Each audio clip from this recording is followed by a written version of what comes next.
שירי והילדים ברשימה שהייתה אמורה להיות רשימה אזרחית. נגיד שמשפחת ביבס ממתינה לתשובות. כוחות צה"ל, ואנחנו מחכים עכשיו, זה עניין של דקות. 15 mesi d'angoscia, gli interminabili ultimi minuti di attesa, la tensione per il rilascio. Gli ostaggi israeliani finalmente consegnati alla Croce Rossa nella striscia di Gaza davanti ai plotoni e alla propaganda di Hamas.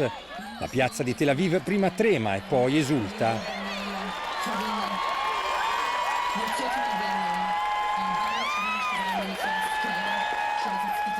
Abbiamo trattenuto il respiro per così tanto tempo, ma sono tornati a casa, sono qui, nelle nostre mani. Non potremmo essere più emozionati.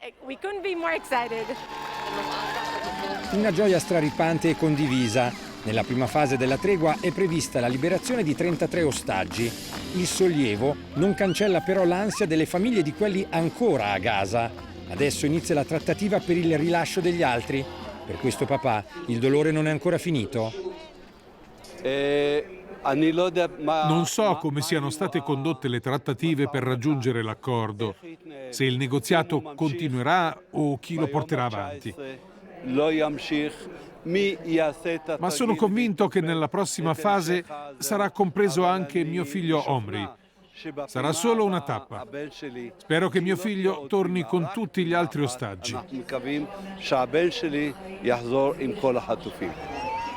C'è un'altra piazza che esulta a Ramallah in Cisgiordania. Ritornano alle proprie famiglie anche i detenuti palestinesi rilasciati in base all'accordo tra Israele e Hamas. 30 per ogni ostaggio civile liberato a Gaza, 50 per ogni militare. Tra loro ci sono ergastolani, alcuni in carcere da decenni, ma anche donne e minorenni imprigionati senza alcuna incriminazione. Lo scambio tra ostaggi e prigionieri ha permesso di fermare le bombe dopo 470 giorni, sbloccando anche il rientro dei palestinesi sfollati durante la guerra. Quasi 400.000 ritornano nel nord della striscia di Gaza. Ci dirigiamo in quella direzione, verso il sud di Israele. Tentiamo di avvicinarci in auto al valico di Erez, al confine con l'enclave palestinese. Siamo della televisione svizzera. Possiamo arrivare fino alla barriera? Non posso lasciarvi passare. L'esercito israeliano vieta tuttora l'accesso indipendente dei giornalisti a Gaza. Per avere uno sguardo almeno sul nord della striscia, troviamo questa collina a Sderot, una surreale finestra affacciata sulla devastazione della guerra. Qui arrivano scolaresche e gruppi organizzati israeliani a osservare le rovine delle città di Beit Hanun, Beit Lahia e Jabalia. Hamas usa i palestinesi come scudi umani. È questo che ha provocato i morti. L'esercito israeliano distingue i civili. Noi crediamo nella vita. Ma 47.000 persone uccise non sono troppe? Va bene, ma sono loro a usare i civili. Noi non vogliamo ucciderli, ma se fa parte del gioco, se loro si servono dei civili, non abbiamo altra scelta.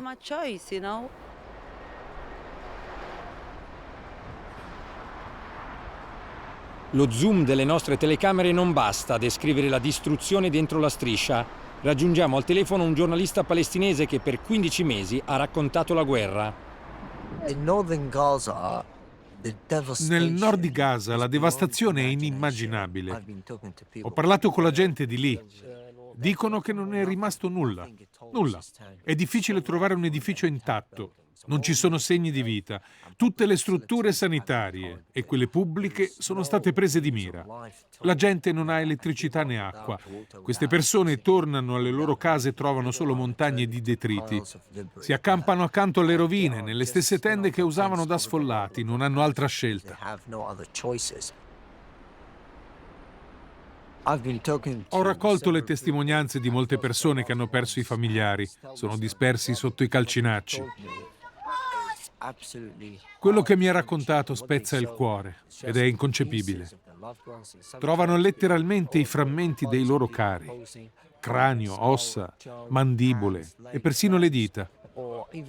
È orribile. Ci sono ancora migliaia di scomparsi sotto le macerie. A Gaza si cercano ancora i corpi di 11.000 palestinesi. Per la ricostruzione della striscia se ne parlerà solo nell'ultima fase dell'accordo raggiunto a metà gennaio tra Israele e Hamas. Per ora la fragile tregua resta in equilibrio precario in attesa di ulteriori negoziati. Il filo è molto sottile, perché se il presidente Trump rimane fermo sulla sua richiesta a Israele di attuare l'intero accordo di cessate il fuoco e portare alla fine della guerra, allora il premier Netanyahu si trova di fronte a un dilemma.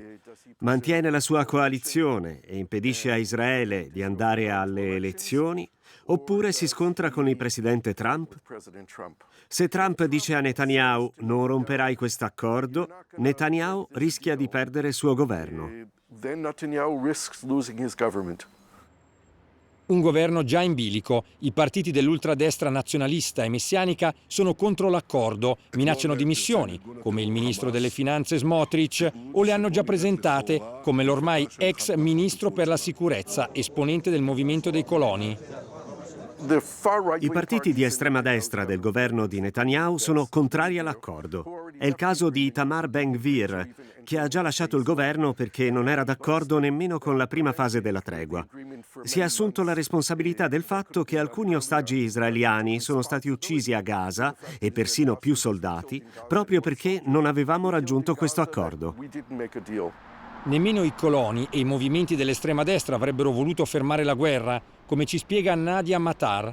La incontriamo in uno dei luoghi del massacro compiuto da Hamas il 7 ottobre 2023. Centinaia di giovani vennero uccisi al Nova Festival. Da qui la striscia di Gaza dista un paio di chilometri. Non è un accordo, è una capitolazione. Questa situazione non si sarebbe dovuta creare. Non avrebbero dovuto esserci degli ostaggi. Se soltanto avessimo ascoltato coloro che ci dicevano di non abbandonare Gaza nel 2005 e di non lasciare che le autorità palestinesi o Hamas prendessero il controllo di Gaza. E poi è successo quello che è successo, siamo entrati in guerra. Avremmo dovuto attaccare subito, non dare alcun aiuto umanitario. Avremmo dovuto dire loro: ridateci i nostri ostaggi, liberateli immediatamente, altrimenti non riceverete né cibo né acqua. Volete un bicchiere d'acqua? Rilasciate i nostri ostaggi. In realtà gli ostaggi sono stati rilasciati finora solo grazie agli accordi con Hamas. Il movimento islamista, malgrado le durissime perdite subite con la guerra, sembrerebbe mantenere una presenza forte a Gaza. Devono imparare la lezione. Non sono solo 2000 i terroristi che hanno ucciso e assassinato. Sono le loro madri. Qui sono arrivati tutti, i vecchi, i bambini. Sono tutti colpevoli. Devono essere puniti non solo per noi. Sapete cosa? Voi in Svizzera, in Europa, dovreste essere dalla nostra parte. Dovreste essere a favore della distruzione di Hamas. Voglio che tutte queste persone se ne vadano da qui. Devono andarsene e noi riporteremo il controllo di Israele. Trasformeremo Gaza. Mi ha chiesto cosa vedo? Posso vedere Gaza da qui, proprio da qui. Al momento vedo solo un focolaio di assassini. Presto che cosa ci sarà lì? Loro non ci saranno più e ci sarà la riviera israeliana.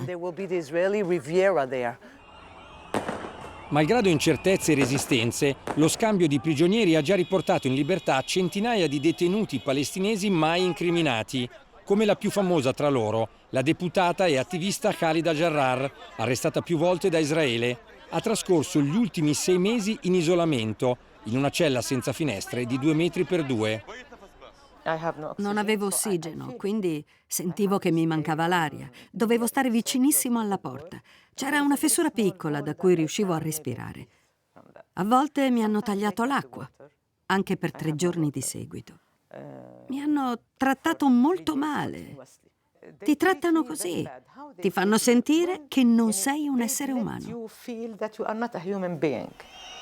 Nessuna accusa formale contro di lei né contro moltissimi altri detenuti. È la cosiddetta detenzione amministrativa applicata da Israele. Durante la guerra, più di 6.000 palestinesi, uomini, donne e bambini, sono stati tenuti in prigione con questa forma di detenzione. Anch'io sono stata in carcere con questo tipo di arresto per 20 mesi. Se non ci fosse stato lo scambio, forse avrebbero potuto trattenermi per 2 o 3 anni. Nessuno può fare nulla. È una violazione dei diritti umani e del diritto internazionale umanitario, perché non hai il diritto di difenderti o di sapere per quale motivo sei stato arrestato. Tra i quasi 600 detenuti palestinesi finora rilasciati da Israele in base all'accordo con Hamas, oltre la metà stavano scontando condanne all'ergastolo per attentati compiuti in passato contro civili israeliani, come ad Haifa nel 2003. Era un sabato normale. Siamo andati in spiaggia e poi a mangiare nel ristorante dall'altra parte della strada. Quel giorno il lungomare si trasforma in inferno. Una tentatrice suicida si fa esplodere tra i tavoli del Maxim. Muoiono 21 persone, tra cui 5 familiari di Oran. Lui, ferito in modo grave, perde completamente la vista. Su questo muro purtroppo c'è la mia famiglia. I miei nonni, mio cugino, il mio fratellino, mio papà. Tutti. Pochi giorni fa, Oran ha appreso che l'ideatore di questo attentato è stato scarcerato nello scambio con gli ostaggi a Gaza. È dura da accettare. Fa male al cuore. Dal mio punto di vista, questo è un pessimo accordo. Ma l'alternativa sarebbe peggiore. Non mi resta che ingoiare il mio dolore, metterlo da parte e guardare il quadro più ampio. Ci sono ostaggi israeliani vivi che stanno tornando alle proprie famiglie. Secondo me questo è più importante. Oran ha vissuto anche l'angoscia di avere familiari rapiti durante l'attacco di Hamas del 7 ottobre 2023. 4 suoi parenti vennero sequestrati in un kibbutz israeliano e rilasciati da Gaza 2 mesi dopo. Io conosco bene la gioia che si prova per il rilascio degli ostaggi. Sono disposto a pagare il mio prezzo personale, se la realtà è quella di ostaggi che riprendono in mano la propria vita e tornano nelle loro famiglie.